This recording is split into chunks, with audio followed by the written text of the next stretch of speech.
तो मेरे पीछे जो आप ये बैनर देख पा रहे हैं, ये हमारा है आरआरबी का बैनर, रेलवे रिक्रूटमेंट बोर्ड। मैं कहूँगा पूरे भारतवर्ष में सबसे घटिया और सबसे सुस्त बोर्ड यही है भाई।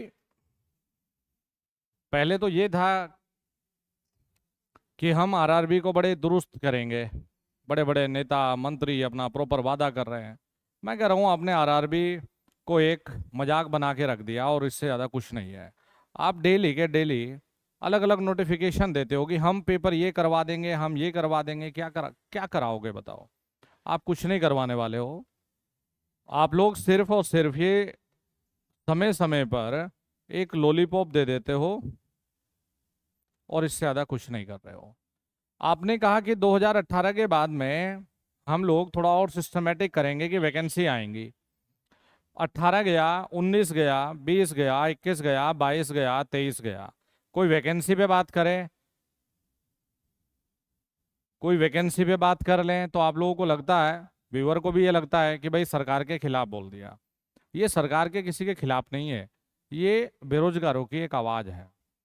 मतलब इतना बुरा टॉर्चर करके रखा हुआ है। पिछले 5 साल 6 साल से आपने कहा, 1 साल कोरोना आ गया, 2 साल कोरोना आ गया, अब तो कोरोना का भी काफी टाइम हो गया, तो क्या अब तक भी रेलवे ट्रैक पर नहीं आया? आप बोलते हो 25,000 30,000 इसमें भर्ती ये एएलपी की आ जाएंगे, 30,000 ये जेई की आ जाएंगे, लेकिन कब आएंगे? अब तो 2024 में चुनाव भी आने वाला है। अगर ये भर्ती रिलीज नहीं की गई तो भाई बेरोजगार लोग, ये जितने बेरोजगार घूम रहे, ये नाराज है सरकारों से। और केंद्र सरकार को भी इस पर विचार करना चाहिए, माननीय प्रधानमंत्री जी को विचार करना चाहिए, माननीय रेल मंत्री जी को विचार करना चाहिए कि आखिर कब तक ये बेरोजगारों का शोषण रहेगा। मीडिया आप लोगों की है, रेलवे आपकी, सारे संसाधन आपके। हमें किसी को कोई दिक्कत नहीं है आपसे। हम तो आंख पे पट्टी बांध के सब वोट करने को तैयार, लेकिन वैकेंसी प्रॉपर देनी चाहिए। और उन वैकेंसी को सिर्फ देकर भूलना नहीं चाहिए, प्रॉपर एग्जाम कराना चाहिए सरकार को। और बढ़िया सा एक सिस्टम तैयार करना चाहिए सरकार को कि भाई इस सिस्टम को फॉलो करके हम बेरोजगारी को किसी हद तक कम कर सकते हैं। आपके बड़े बड़े नेता आके बयान देते हैं, ओपन कॉन्फ्रेंस करते हैं कि हम आकर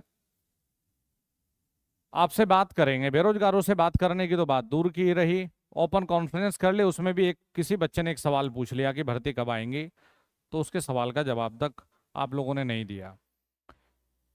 क्लियर है कि सभी बेरोजगारों को, जो जूनियर इंजीनियर, साथ में मैं तो कहूँगा एएलपी ग्रुप डी, सभी तो हादसे पर है, तो उन सभी को मैं कहना चाहूँगा कि साथ में आने की ज़रूरत है।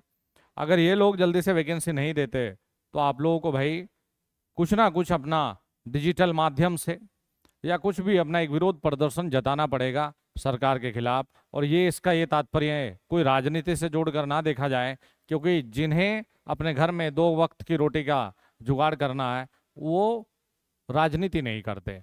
उन्हें क्या देखना है कि भाई भर्ती आएंगी, पढ़ने से फुर्सत नहीं है। आप बार बार सिलेबस को चेंज कर देते हो अपना। अभी का भी कोई गारंटी नहीं कि कौन सा सिलेबस रहेगा। पढ़ने की कोई फुर्सत या पढ़ाई के अलावा कोई काम करने की फुर्सत नहीं है किसी के पास में।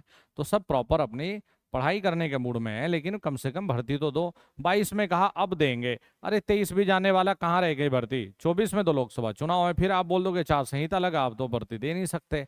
ये गलत चीज है और इसमें हम सभी को ये सोचना चाहिए कि ये शोषण आखिर कब तक। और मैं ये बता दूं कि जो भी इस वीडियो को देखें, किसी भी पार्टी विशेष से जोड़कर बिल्कुल ना देखें। ना तो मैं किसी विपक्ष का कोई समर्थक हूं, ना ही पक्ष का कोई समर्थक हूं, लेकिन आरआरबी जेई एएलपी की वैकेंसी सरकार को रिलीज करनी चाहिए जल्दी से। और हम लोग इसको लेकर एक बहुत ही जल्दी, इस वीक में या नेक्स्ट वीक में बहुत ही जल्दी एक ट्विटर कैंपेन हम लोग स्टार्ट करेंगे। आग्रह करेंगे हम सभी बड़े बड़े ओहदे पर बैठे लोगों से कि बेरोजगार लोग नाराज भी है और बेरोजगार लोग परेशान भी है अपनी बेरोजगारी से, तो ये वैकेंसी जल्दी से रिलीज होनी चाहिए। और मेरा सभी आप लोग जितने इस वीडियो को देखें, सभी से निवेदन है कि जब भी ट्विटर कैंपेन का आयोजन किया जाएगा, आप लोगों को भागीदारी उसमें निभानी पड़ेगी और ज़्यादा से ज़्यादा लोग सरकार तक अपनी आवाज़ें ट्विटर के माध्यम से पहुंचाए। अगर हमें रिटर्न में लेटर को भी स्पीड पोस्ट करना पड़ा तो आप खुद सोच कर देखिए, आप लोग इतने लाखों लोग फॉर्म भरते हैं, अगर 1 लाख लोगों ने पत्र लिखकर भी भेज दिया तो तब भी सरकार इस पर विचार जरूर करेगी और करना भी चाहिए। तो मेरा विषय सिर्फ यही है कि अगर ये वीडियो कोई सरकार में बैठे हुए लोग सुने तो मैं यही कहूंगा कि टेक्निकल में बच्चों की बहुत बुरी हालत है, वैकेंसी का कुछ अता पता नहीं होता। स्टेट गवर्नमेंट में यही शोषण है, केंद्र में यही शोषण है। डीएमआरसी पहले आया करता था, गायब हो गया। बीएचएल पहले आया करता था, अब तो बीएचएल को ऑर्डर वगैरह मिला, गायब हो गया। एनटीपीसी का कोई प्लान नहीं है। एनएचपीसी लास्ट टाइम वाली आपने एडवर्ट करके वैकेंसी दिया, सिर्फ थोड़ा बहुत पीजीसीएल का लॉलीपॉप मिल रहा है बच्चों को, अदरवाइज बुरी हालत है। बीएसपीसीएल का नहीं पता, एचपीसीएल का नहीं पता। रेलवे सबसे बड़ा रिक्रूटमेंट बोर्ड माना जाता है कि रेलवे काफी बेरोजगारों को एक जॉब देने वाला बोर्ड माना जाता है, लेकिन पिछले कुछ दिनों क्या 6 साल से इस बोर्ड ने भी विद्यार्थियों का शोषण किया है। तो आप सभी लोग ज्यादा से ज्यादा संख्या में ट्विटर कैंपेन से इसमें जुड़ें और सरकार तक अपनी आवाज जरूर रखें और शांतिपूर्ण तरीके से असभ्य शब्दों का इस्तेमाल नहीं करेंगे, सभ्य शब्दों का आप इस्तेमाल करेंगे सरकार तक अपनी बातें रखने का। क्योंकि आप पढ़े लिखे लोगों को रिप्रेजेंट कर रहे हो तो आपकी भाषा भी पढ़े लिखे व्यक्तियों वाली ही हो। धन्यवाद।